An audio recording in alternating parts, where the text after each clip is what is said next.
Welcome to my very first From Season 1 episode review video. Before I get into that, though, pretty important. If you aren't caught up to the point where I am at rewatching or watching From, or you're just not entirely sure, then you definitely need to take the initiative and pay attention to the episode's title, which, of course, I'll mention, as well as put in the description.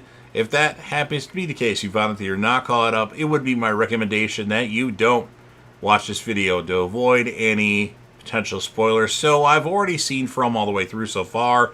I'm rewatching the show to get prepared for season 3, which premieres on September 22nd. I will have every single episode reviewed so far before that time. So it'll be 2 to 3 videos per week, approximately. The more time I have, the more videos I'll do to get ready for season 3 of From. And then I'll probably post my review of season 3 Monday mornings at midnight. Maybe Monday mornings at 7 a.m. I'm not exactly sure how I'm going to do it. It just depends on when I can watch it. Like, the sooner the better. If I have to wait till the night to watch it, that'll be fine. But if it premieres early, depending on what site you use to watch it, like YouTube, Amazon Prime, with the MGM Plus subscription, like The Walking Dead Daryl Dixon will be airing on the same night a week later, the season 2 premiere. So I don't know, but I'm going to be reviewing all the episodes of season 3 and every episode after that. But I just want to get reacclimated to the show because it's a really interesting show. It's kind of by the people that did Lost, some of the people, and I find it really intriguing. It also has the character, the guy that played Michael on Lost, Harold Perrineau. He's the main character thus far, one of the main characters of From. So it's really interesting. I'm really looking forward to see what they do with From. But with all that said, this will be From Season 1, Episode 1. The title of this episode is called Long Day's Journey into Night. And this will be my review, reaction, recap after just finishing watching the episode. So it's getting closer to nighttime, and Sheriff Boyd Stevens, played by Harold Perrineau, walks through the town ringing bells, signaling for people to return to their homes. Sarah locks up the diner and touches a talisman by the doorway, while a tabletop jukebox mysteriously just starts to play on its own.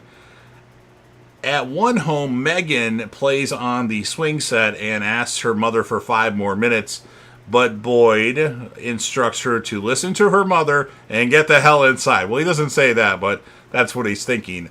At a local clinic, we have Christy informing Deputy Kenny Lou, Kenny Lou's elderly father, that it's time for him to go to the basement. His father gets agitated, but Christy calms him, and Gina helps the old man downstairs as they were busy playing chess. I think it was chess. Now I'm forgetting if it was chess or checkers. As he exits, Kenny compliments Christy's skill in calming his father, and he awkwardly lingers, clearly enamored with Christy, but she instructs him to get home before locking up and checking the talisman. After watching the residents of the nearby mansion get inside, Boyd goes to his office, but not before checking the sign outside that reads, Nights Without Incident, 96. Tom, the owner of a bar, tries to rouse Frank, who is Megan's father that we just talked about, from his drunken stupor, but gives up and leaves him passed out on the bar floor. Frank's wife, Lauren, anxiously awaits at the door for Frank and waits by the door while instructing her daughter to say her prayers. Upstairs, Megan concludes her prayers, and when she hears an old woman knocking at the window, calling herself Grandma, Megan says she is not supposed to open the window, but an old woman promises not to tell and keep it a secret. Lauren gets upstairs just in time to see Megan open the window, and the old woman turns into a horrifying creature and attacks them. So, interesting concept with From so far. So you can't go out at night, and at night there's humans that turn into creatures, monsters. Interesting. Now we have the intro. The next following morning, the Matthews family is embarking on a road trip in an RV. Inside, the elder daughter, Julie, is playing with her younger brother, Ethan's toys, enacting a scene for him where one of them, Norman, succumbs to his wounds from a monster. Norman's death agitates Ethan, who asks him to be brought back to life, but Julie refuses, prompting Ethan to complain to their mother, Tabitha, and she scolds Julie and asks what happened. Ethan says that the monsters killed him, and Tabitha tells him that monsters aren't real, which means that Norman is still alive, cheering her son up. And then back in town, we have the hungover Frank the next morning walk back to his house. Remember what happened in his house, where he sees a crowd gathered outside. He then is met by a furious Boyd who slaps him over and over again and berates him for not nailing the window shut when he has a small child in the house. Frank, realizing what happened, breaks down in tears while Boyd drags him upstairs to look upon the eviscerated bodies of his wife and daughter, causing him to break down even further. As Frank sobs on the floor, Boyd orders Kenny, his deputy, to lock him up. On his way out, he passes Father Khatri. I think that's his name. We don't hear his name in the episode. I'm just going back from memory. It might be Hatre, and the K is silent, but it's spelled Khatri. I think it's Katre or Hatre. I don't know. Anyway, he goes upstairs to presumably administer the last rites, and then Boyd finds the talisman on the floor of the house. And then back on the road, we have Jim, who's the father of Ethan and Julie, and then his wife is Tabitha. Fondly recalls the first time he and Tabitha drove to meet her parents. The two reminisce about the car he had back then and how her parents did not end up hating him. Jim says it reminds him that things weren't always the way they are, and Tabitha tells him not to try and do that. They then come across a lone fallen tree blocking the road. They inspect the tree, finding it odd that there is only one fallen tree. Soon the family is frightened by an appearance of a flock of crows who loudly squawk overhead. With no way of moving it or getting around it, they go back in the RV. On the town skirts of town, Boyd approaches Donna, the leader of the group at the mansion known as the Colony House, who scolds him for going against their agreement by coming there. Boyd asks to see his son. Now, that character, Boyd, who was Michael in Lost, talks a lot about wanting to see his son. Where's my son? Walt, give me back my son. So they're like playing on things that happen on Lost just a little bit. This show slightly reminds me of Lost, just the mysterious aspect of it. Anyway, he then is invited upstairs, and upstairs, Ellis, who's Boyd's son, is sketching his girlfriend Fatima, who is modeling for him. Ellis praises her beauty when Boyd walks in, and Fatima enthusiastically greets him before leaving him alone with his son. Ellis asks his father why he's come, and Boyd explains that the death of the Pratt women, Megan and I can't remember the wife's name, but he tells him about that. And then an irritated Boyd tells Ellis that he should come to the funeral service before he leaves. He tells him that, and then he leaves, I should say. And then we have the Matthews family back on the road, struggling to find the highway and no cell reception. Eventually, they make it into town as the funeral for the Pratts is concluding. The townspeople notice the RV arriving, and Boyd and Kenny go to talk to Jim, who asks for help getting back to the highway. Boyd tells him to follow the road up the hill, and he'll see it. As they drive, Julie tries to scare her brother by telling him that the group of crows are called murderers, and that they're going to peck at him in his sleep. Jim angrily tells her to stop. Julie calls her brother a baby, while Tabitha says that she thinks the birds were ravens, a group of which are called an unkindness, and pointedly looks at her daughter. However, the road leads them back to the center of the town, freaking them out.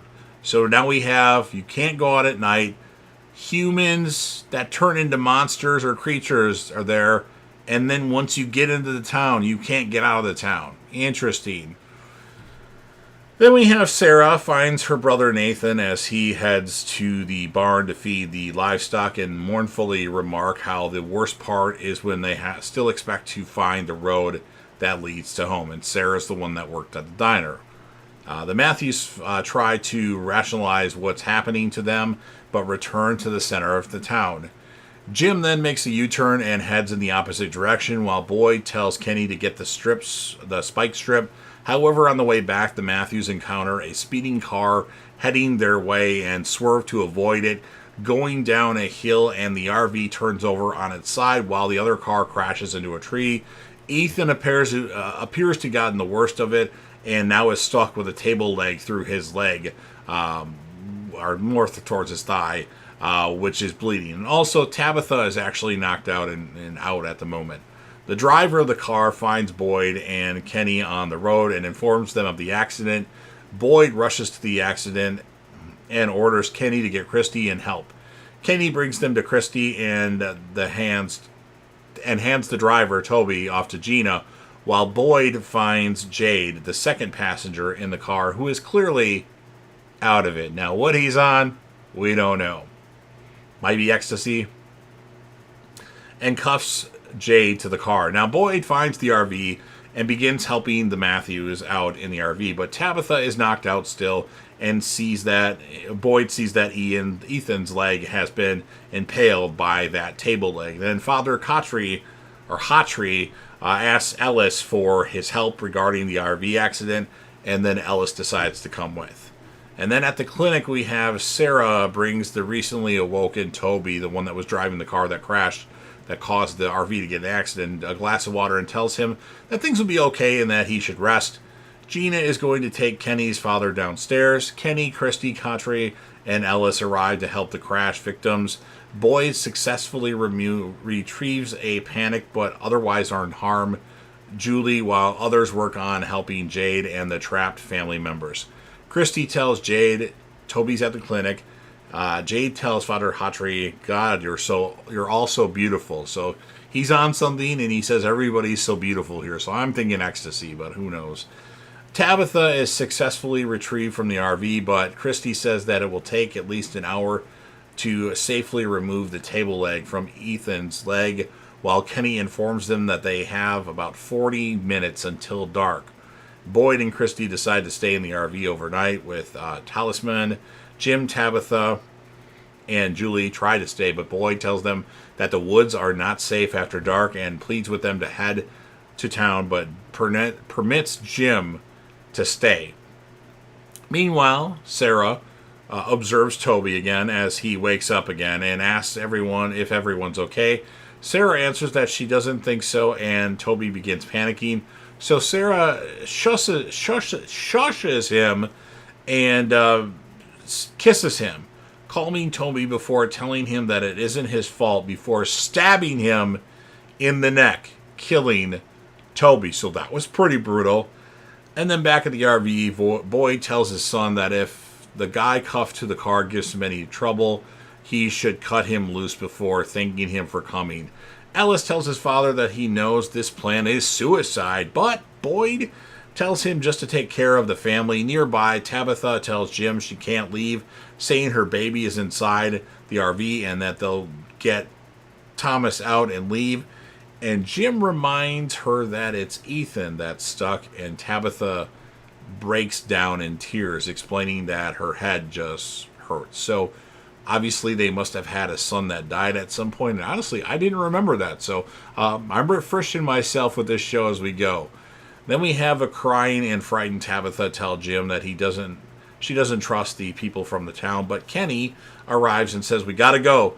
Jim enters the RV where he helps Christy prepare to remove the table leg from Ethan, while Boyd prepares the RV by blocking all the windows and exits and hanging the talisman. The rest of them head back to the town on the truck, but the tires are popped by the spike strip that Kenny had laid down earlier. So Hawtrey and Ellis lead them to the colony house. They're like, we gotta run, and we gotta run now. Don't look at anybody, don't talk to anybody, just run to that house. And then inside the RV, Ethan begins to have a seizure, essentially, and Christy has Jim hold him down. Night falls completely, and Boyd peeks out the window and sees dozens of creatures appearing like regular people surrounding them, ending the episode. So, interesting opening episode of From. I really liked this show when I saw it. It's nothing like so spectacular, but I'm intrigued to see what happens next. You can't go out at night At night, you have people that turn into monster creatures. And then you also have the fact that once you get into town, no matter what way you go, you just head right back up to town. So very interesting. I'm going to score this episode an 8.1 out of 10. And it's hard to do a character of the episode for the first episode of a series. I'm going to give 3 characters props in this episode. Boyd, Christy, and Sarah. Sarah for being strange and crazy and killing Toby. Christy for always being a helping hand, being the town doctor essentially. And Boyd just for being Boyd, because he's obviously got the main focus in this episode. So you've heard everything that I have to say. Now it's your turn.